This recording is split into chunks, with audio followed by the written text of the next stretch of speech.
Hello, this is National Chess Master Rats. I'm here at chess.com, and I'm making a video for the Members Best Games. Those members of my video lessons group may submit a game of their choice, and I will make a video for it. That's the deal. It's all free. Come and join my group. If you're not in yet, submit me a game. And this is a very good game, and I'll talk a little bit about it. Smyslov fan was very generous. He gave an in-depth annotation, comments about it, and I'll refer to some of them here in a bit. Generally speaking, this is the kind of game of where you want to be. Okay, Smyslov fan. I stutter. Smyslov fan is playing master level chess here. Okay, there's no doubt about it. His opponent is playing close to that, but we've got this rating difference. Now I don't know much about Black. I know I played him once and I achieved a winning position, but I used too much time and it was under the same 45-minute with 45-second increment, and I missed a nice knockout. And then I was experiencing a lot of internet disconnections at this time and lag, and I offered to draw it right before I would have ended up forfeiting on time as a result of my lag, and he took it. So, phew, that narrow escape. But anyway, he's already got his annotations. I'm going to try to offer something different, of course, and I'll make some comments as we go. All right. I know for a fact this opening that they get into, it's the Slav defense they've transposed into, is very, very, very popular at this other site. Okay, everyone's using it, and it's a tough opening to play to get any kind of advantage against. And as I mentioned, this is master level chess. This is the kind of game where you just squeeze your opponent to death. You pick up some kind of an advantage and you focus in on that. And eventually, your opponent makes this tiny little mistake and you come through and win. And this is how we have to win our games. This is a good example. You've seen lots of games played on the amateur level, and somebody makes a mistake and then this nice little attack comes and a combination and a blunder and game over, right? Well, here the mistakes that are made in this are very, very tiny, very, very hard to see. So they're both playing very, very good chess here. And how do you win against someone playing a near perfect game? Well, you've got to play a little bit better one. Okay, so let's kind of see how it develops. Now, he makes a mention that this was kind of a surprise because he didn't expect it, and his opponent he'd looked at his games and his opponent had not played it before. And honestly, I don't know the line. Okay, I don't know any of these lines. I don't need to know these lines because I don't play these lines, and it's all been an investment of my time. I've focused my energy on what's important. And why should I spend time learning this opening when it won't do me any good if I'm not going to play it? And I think too many players are looking at all kinds of variations, and instead of focusing on the one thing, analysis of your own game. And hopefully this video too, is the rest of this series, give you an idea of how to analyze your game. I'll have some more comments about that as we go. And like I say, I don't know where opening theory ends. I don't care. And he plays into the exchange variation, and except now Black can take with the C pawn, and White doesn't have the minority attack. Although it might have been better to take with the E pawn, simply because it gives this bishop some scope. Okay, but Black didn't do that.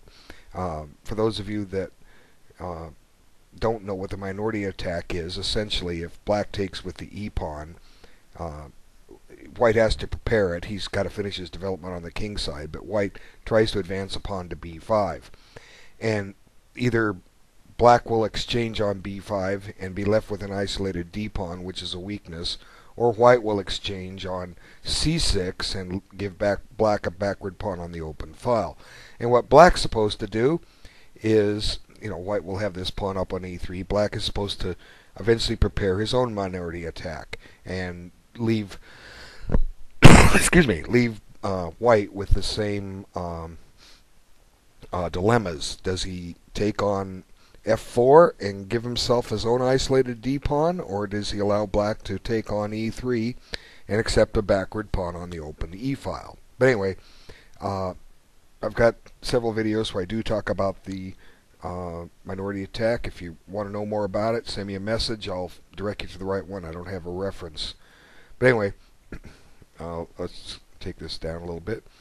Okay, and Spice Love Fan mentions this is kind of similar to the Cambridge Springs defense. That's a variation of the Queen's Gambit declined. I used to play this back in circa 1974-75, and I would always win material with it without fail. And finally, somebody booked up against it, and I couldn't beat him. I ended up drawing, but I used to win material with this opening every time. But this is not the Cambridge Springs, but it's got some similarities. And here White is offering a pawn, which Black doesn't take. He could capture on the c3 and grab the pawn, but I guess White's going to get some good development with that. So you got to be bold and enterprising, and sometimes accept that the challenge. Let's basically, if bishop takes, pawn takes, and queen takes c3, the queen's a target. White's getting some development. He can play rook c1 and tickle the queen. Basically, White's got everything except his queen developed, and Black still has to castle and move his queen bishop, which can't move at all, and develop his queen rook. So they say a pawn is worth 3 tempos, and White certainly has acquired those 3 tempos, and it becomes a very interesting encounter. But White's got a lot of room to maneuver on the queen side. He's got plenty of space there. But anyway, and White doesn't even have to play queen c2. He could play queen e2 with the idea of swinging the f-rook into play and having a lot of pressure down the files. I mean, Black does this in the Bengal Gambit. He sacrifices a pawn to open up lines on the queen side. So why can't White do the same thing? So anyway, Black doesn't accept the offered pawn, and they just kind of move on and on. But you see, let's stop and take stock of what's happening here. The one thing I always preach is get your pieces developed. Okay? White has to develop his queen. That's the only thing left. The minor pieces are out. He's castled. The rook on f1 could use better deployment, but we've got to get the queen up first. He's going to have to go to one of those 4 squares, b3, c2, d2, or e2, so that we can have the rooks connected. But Black still has to develop his queen and his queen bishop. And, I mean, not his queen's rook and his queen bishop, okay? They're sitting at home. They're not doing a heck of a lot. Okay, so White brings his queen up. And now Smith Fan mentions he's using a lot of time to get a fairly normal position. You don't want to get in time trouble. 45-45 is still a little too quick. It's not normal tournament chess, but it's convenient for internet chess because your game is probably going to be over in 3 hours. I've seen them go longer when they get these games that just go on and on and on. Somebody's trying to win a drawn position. I've seen them go 4 hours, maybe longer. But for the most part, your game is going to be over in 3 hours. If you play in a club tournament or a weekend tournament, you're looking often at 4 or 5, and maybe in some cases even 6-hour games, which is a better time control. But this is internet chess. It's not to be taken all that seriously. So anyway, Black retreats his bishop. He should be thinking about getting some development. This guy right here. See, I'm wiggling him. When's he coming into play? Okay, there was nothing kicking this bishop. Why move it? Okay. All kinds of ways to get this piece developed. Well, you got to be careful about b6. Maybe you're cutting off queen activity. If anything, maybe put it on. If you're going to move the bishop, put on an e7 so you can move the knight, so you don't fear a doubled pawn, and then the bishop comes out. But anyway,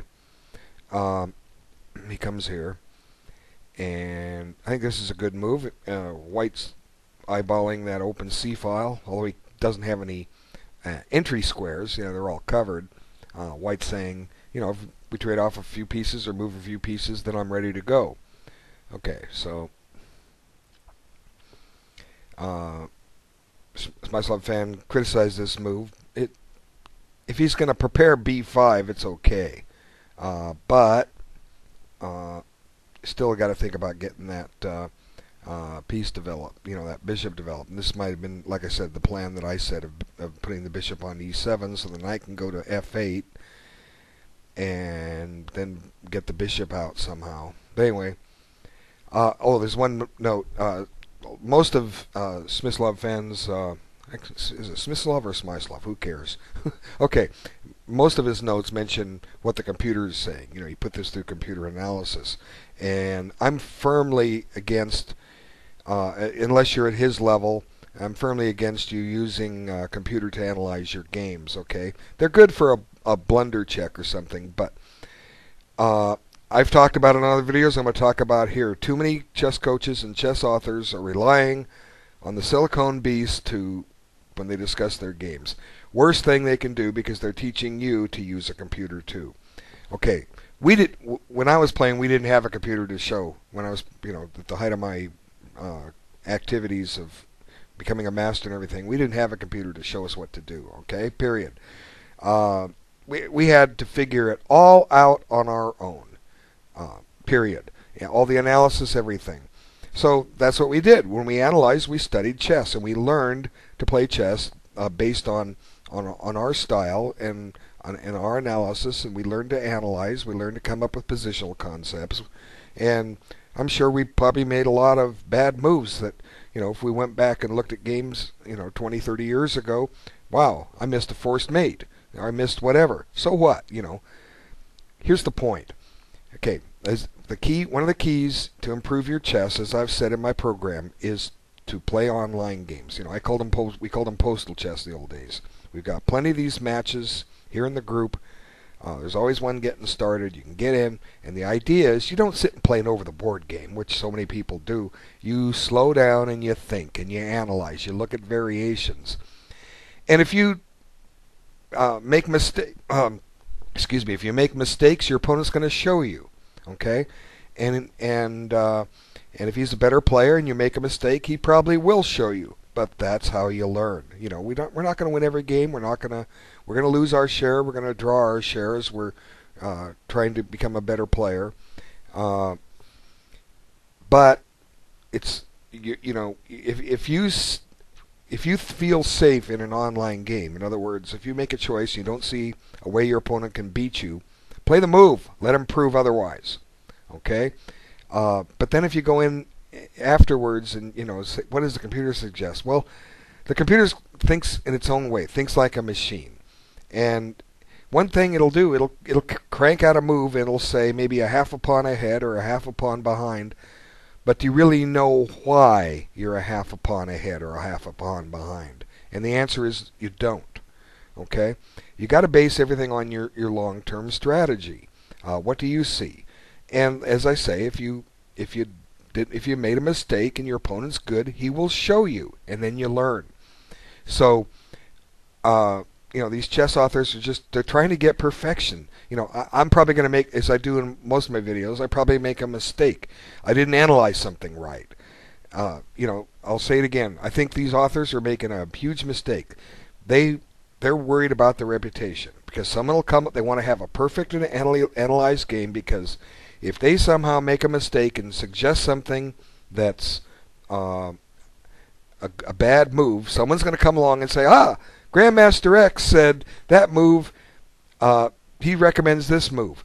But look at this. Ching, ching, ching, ching, bang. Black wins. And now the Grandmaster has egg on his face if he lets it get to him. Well, so what? Don't tell me any chess master, when he's playing a game, doesn't analyze a bad move. He does. But he analyzes and he figures out why it's a bad move. And then he hopefully doesn't play it, but sometimes they do. He plays a better move. He ends up, for the most part, playing a better move. Okay? We're trying to learn to analyze and develop a style, get a plan. What are we trying to do? We don't need perfection. You learn from playing better players. Now here you've got a really good player playing another really good player. These are high level players. What can they come up with? Okay, so you're only playing to your opponent, and All the annotations that Smyslov Fan has given us will appear in the description on the YouTube page if you want to see them. There's nothing wrong with them except my reminder is stay away from them, because so what if the computer says it's even? So what? What do we see? We're trying to learn to analyze. Now it's just about time to come down to basic strategy as a plan. And White's last two moves have led to his plan, and I'm going to show you what it is. This is why I think Black was better off playing the bishop to e7, because now our first piece exchange comes, and this is one that helps White. Okay, it was a poor choice by Black. White now has a very, very, very slight plus, and it's based on one small advantage, and we've already talked about it. Do you think what it is? It's still colored blue. It's that bishop. That bishop of Black's is just a bad piece. It has no scope. It has no mobility. It's a liability in a lot of potential endings. It's defending pawns and can't get active. The white bishop, on the other hand, has plenty of room to maneuver. Now, all the squares are covered. Where can it go? It can't go anywhere forward. It can't go to the left without getting captured. It can't go to the right without getting captured. It basically can come back to e2. That's all it can do. But it's a better bishop, and there will come a time when that bishop has some scope.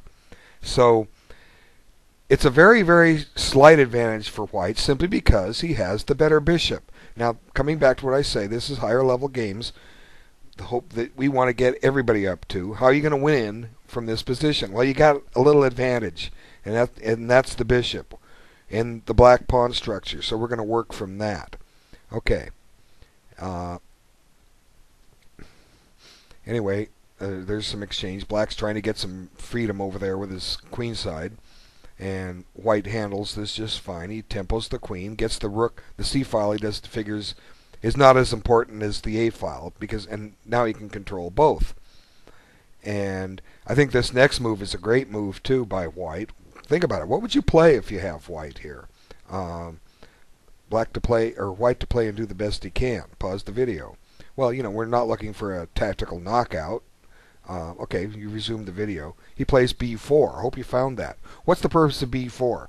Well, it fixes this black pawn on b5. Okay? It's now weak. And yeah, White's pawn on b4 is weak, but which one's weaker? Well, the answer is the black pawn is weaker. Why? Because it's on the color of Black's bishop. He has to defend it. If we took off all the pieces except for the bishops, White would have the better bishop. Now, Black may be very close to holding a draw, and I'll tell you why in just a moment, but White would have the advantage. Now, why would Black be close to a draw? Because Black has only one weakness. That's all he has.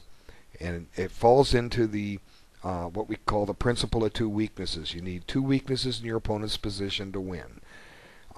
If he only has one, you're not going to do it. He's going to draw. Okay? But we've got to get another weakness. But White's got one. There it is. That's why White has the advantage here. Now let's watch the maneuvering. Let's see how we go about getting another weakness. Okay? White just continues covering the black squares. And look at that bishop on c6. It's nothing more than a tall pawn. Okay, and then there's some more computer analysis, but I'm just going to ignore that. And I think this next move is good, and I think Smyslov Fan does give himself a dubious move here.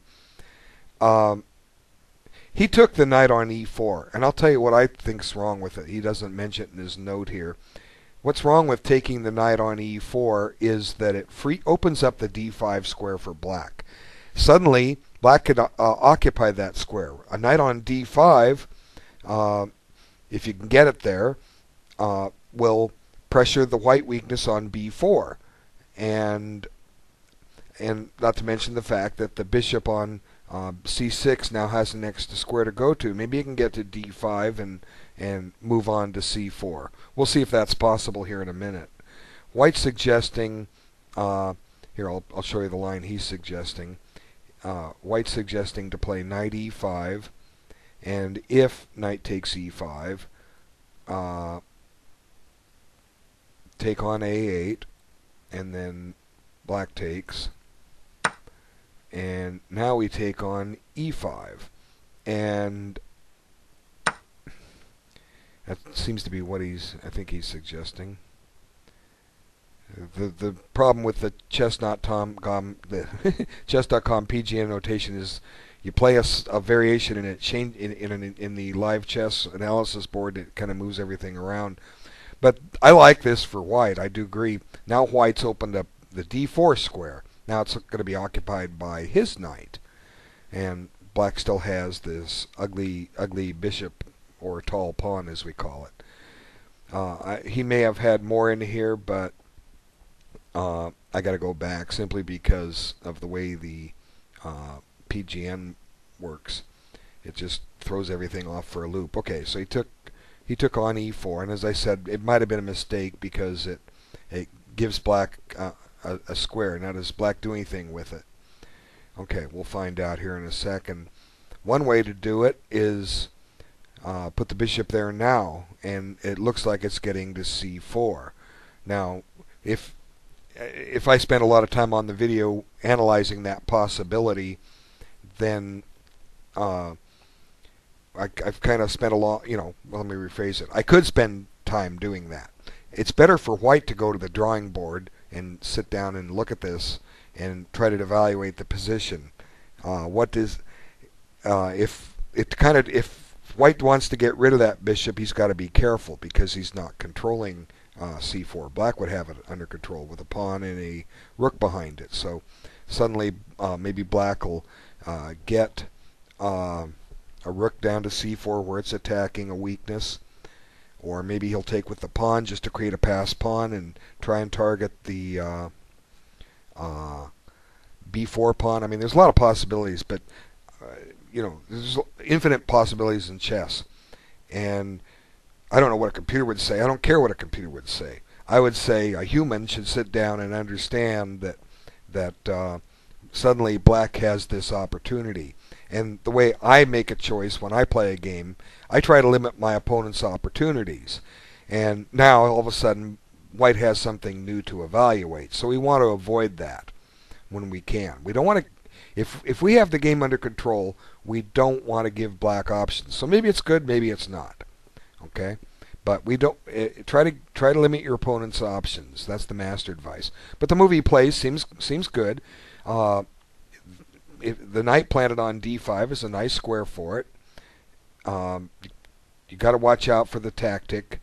Maybe that the e4 pawn would fall. Maybe he should consider playing f5, although that gives a potential weakness on e6. It's just stuff to look at. Suddenly black has a lot of possibilities that he didn't have had white played the line I suggested. Anyway, let's go on. Knight f6, and now he plays here, and his idea is to occupy c5. So maybe knight f6 is not the right move, and stopping to play f5 first may not have been the right move, because now white's finding a great square for his knight. And I don't know if he gives queen d8 an exclamation.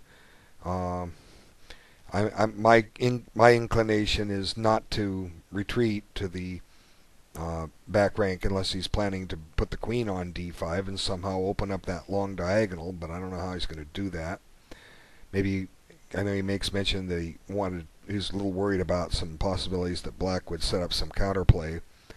But anyway, which is why he played here.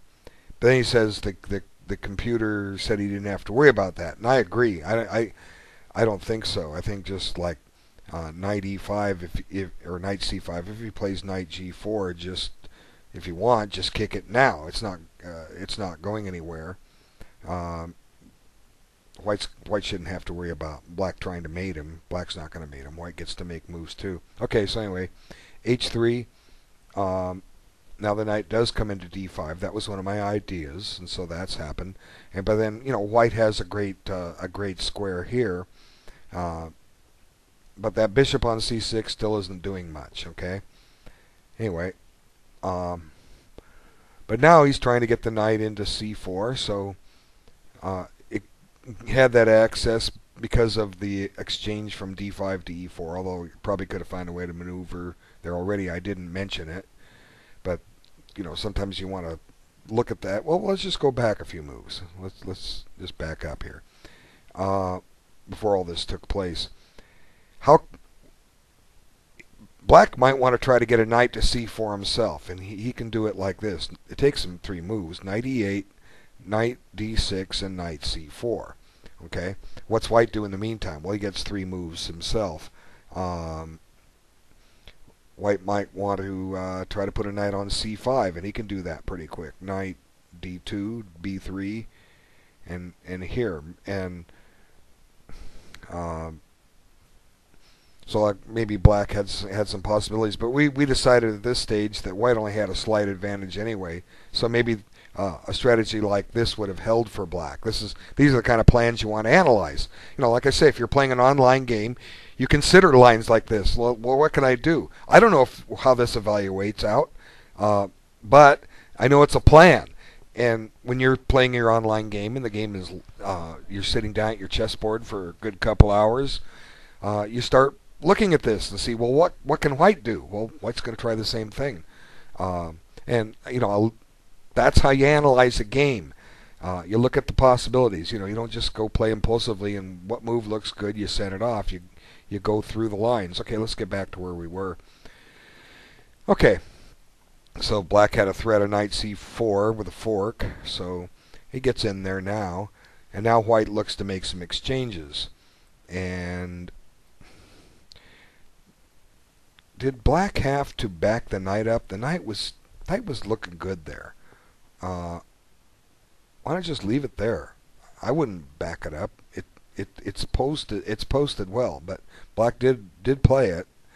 Okay, and this is good. White wants control of the A file. If black takes, he's going to take back with his queen and be on the A file.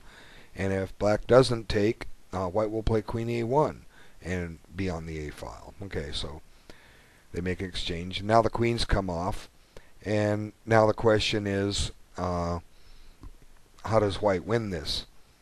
White's playing for a win, and if I have this position, I'm playing for a win. We've gotten rid of all the heavy artillery, and we just have to go in and focus on the weaknesses. Now, does black have 2 weaknesses? Arguably, he does now, just the way this has turned out. The pawn on b5 is a target, and the pawn on e4 is a target. But both are defended. That knight on d6 is a little overworked. It's not easy to see how white can get another attacker to attack the pawn. That means the king. King h2 to g3 to f4. Well, before that happens, or even after that happens, black's going to kick him out. So it's something to analyze. Can white force that in? I don't know. Check it out. Probably not, but black at least can't play f5 now because e6 will hang. Okay. Excuse me. All right. So g5. Now the idea of putting the king on f4 is out, and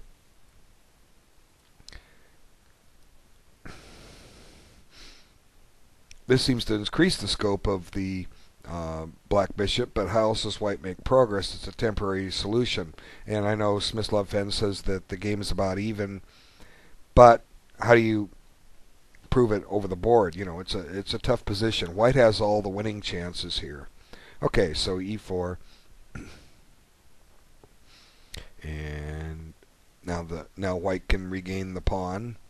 I don't know. There's a pin here. Is there anything? No, can't do that. You're going to drop e6 with check. Okay, so, and then white will take back with the g pawn and have 3 connected center pass pawns. Ooh, that's deadly. Okay, now Smyslov Fenn says this move is the what costs black the game. Hard to say exactly what else black could do, but this is based on computer analysis, and we've already agreed we don't care about that. The question is, how does white make progress? Okay, black still only has one weakness, the pawn on b5. He's got to get another weakness. How do we do that?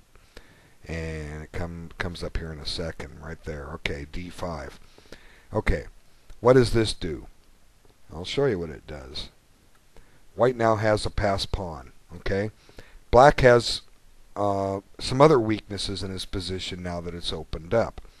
Okay, the pawn on h6 is a weakness, and the pawn on f7 is a weakness. So black has strategically three weaknesses in his position. We only need two. White has some weaknesses of his own. His pawn on h3 is weak. His pawn on b4 is weak, but white's got the play here, so we're not so much worried about our weaknesses. We're worried about taking advantage of our opponents. Now, the other thing, white has a passed pawn, so that makes a fourth weakness. Black's got a backward pawn on the open file, although he can liquidate himself of it. He still has to deal with a passed pawn. So anytime you get a passed pawn in an ending, it definitely can have a devastating effect on the outcome. So this probably is an explanation as to why this king g6 is a mistake. Could he have prevented it? I don't know. I didn't check. Basically because I saw his note and I said, well, I don't care what the computer says. Let's just see what happened. And maybe we'll go back when we get there a little bit. White advances his king. And now white's got just all this free play with his knights. So he just enters with the king, and black tries to generate some kind of counterplay before it's too late. Now black's trying to get a passed pawn of his own, but the white king is more active. Now the pawn on b5 appears to be falling.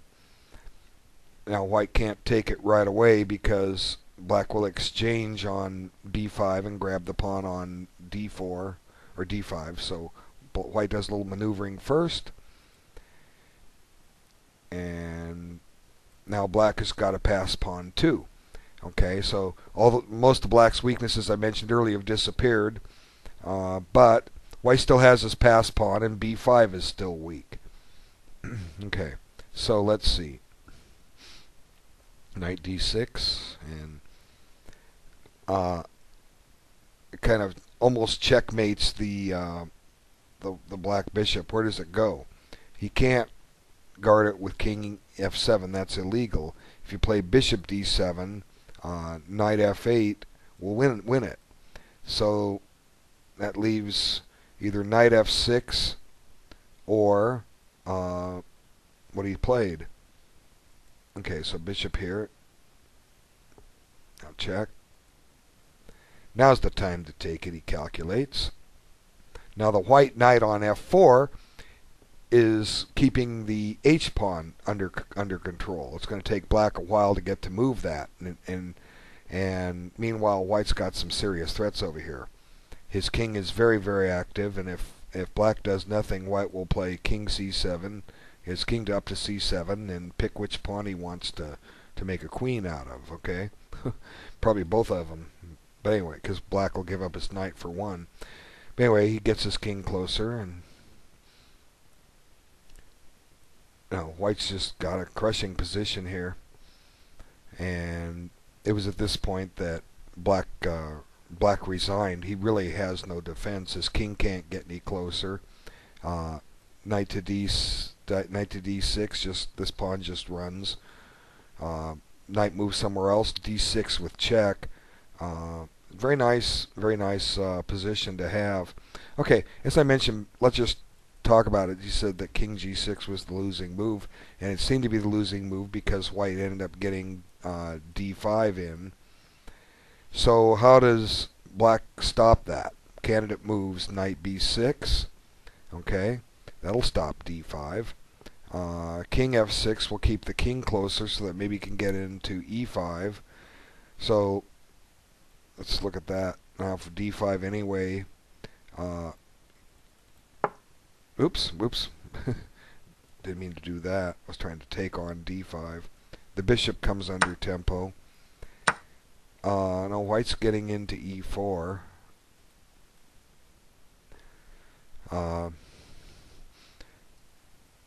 Black's got to check, if for what it's worth, but that's just going to bring this king closer to d4.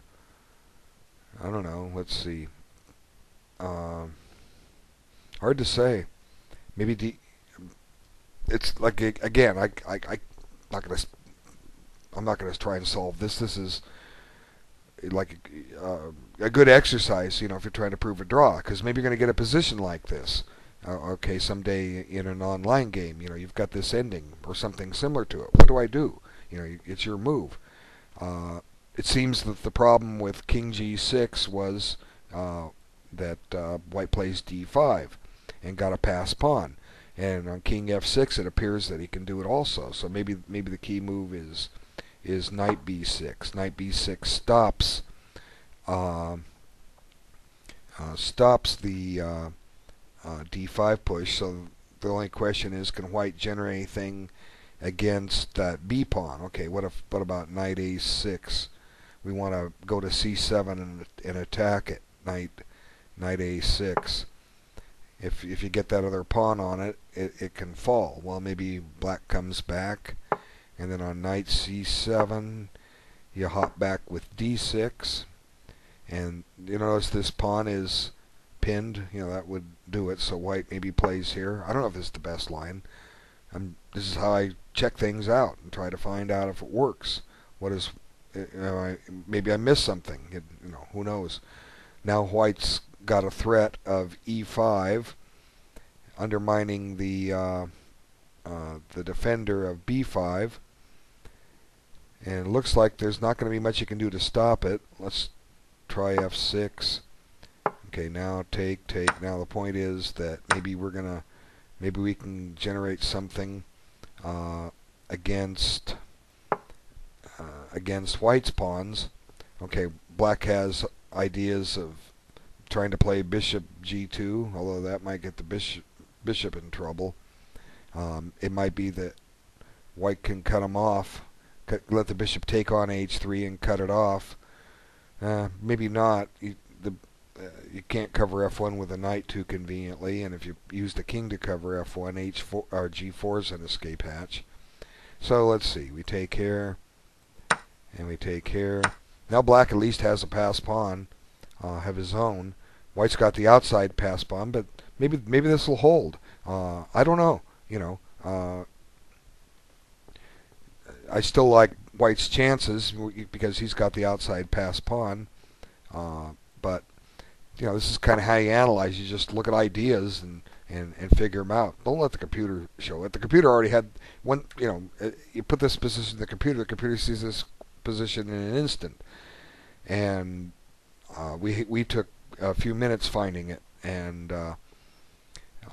but you're going to learn by looking this way, because you're looking for possibilities. This is how you analyze an online game. You start looking at variations.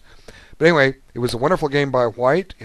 He won by, we will say, master strength chess. He found a weakness in the Black position, B5, the bad bishop, and Black didn't come up with the defense that held the draw. Now, if you get next time you get a position where you're on the wrong side of this, you're gonna have to play active. Try not to get a second weakness, and I wish you luck, because it's tough. Nobody likes to defend. It's tough, but it's part of the game. You've got to be able to defend the ending and hold it. And if you have an advantage like this, you got to be able to convert it and win it from the same thing. And White succeeded. So, yeah, it was a tremendous game. And congratulations. And I hope everybody learns something from this. And I look forward to making the next video. Whoever's up next, you're next when I get to the next one. It'll be soon. Take care. Thanks a lot.